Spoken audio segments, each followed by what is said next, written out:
Пред себе ве поздравам сите и според бројот на присутните и интересот можам да заклучам дека сме спремни да пристапиме кон решавање на овој проблем и то со една сериозна дебата. Сметам дека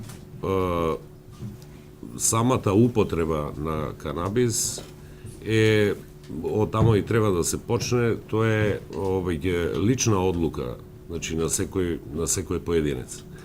И тука јас лично немам дилеми, бидејќи во минатото и тутунот, односно цигарите, па и алкохолот се сметало некогаш се сметало како видна дрога, па е денеска достапно. Иако сите ги знаеме последиците, одредени држави и правни системи кои ова прашање го регулирале, значи во обем и во смисла во која тие сметале дека тоа треба да се регулира, поедобна основа била, значи, дозволеноста, но во одредени граници, со одредени лимити. За мене лично, компаративно гледано, најголемо изненадување беше Израел. Она што успеав да го сознавам, тоа е дека Израел во 2017 година стана една од прилично либерални држави во контекст на решавање на ова прашање како законско решение. Во Израел е дозволено, значи, користење и употреба, лична употреба до 15 грама канабис, односно марихуана, и предвидена е прекршочна санкција само за употреба на јавно место. Значи, употреба на јавно место на овој вид на дрога не е дозволено, ниту е дозволено, значи, производство или продажба. Законодавецот тамо го решил тоа прашање со тоа што доколку лицето биде фатено, ова го кажувам како пример, на лице место, на јавно место, значи на место каде што е забранета согласно законот употребата,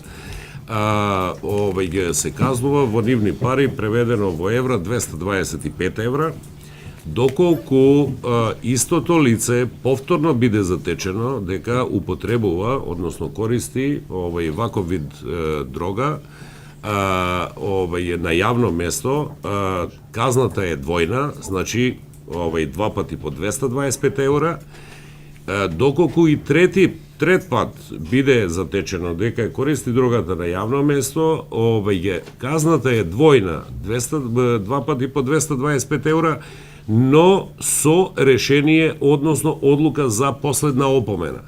И она што е најбитно, доколку четврти пат биде истото лице, значи фатено да конзумира дрога на јавно место, тогаш важат одредбите од кривичниот законник.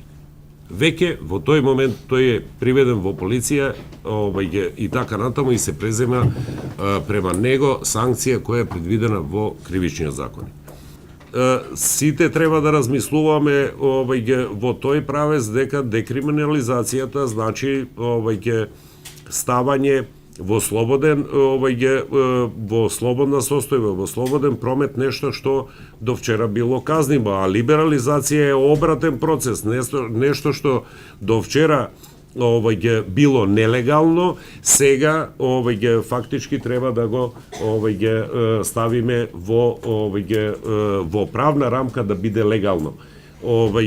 Така да тоа би биле моите размислувања и според мене дилема постои, очигледно расположение постои за дебата и дискусија на оваа тема. За мене лично е само проблематично кој модел ќе биде прифатен во контекст на решавање на ова прашање. Значи сте за?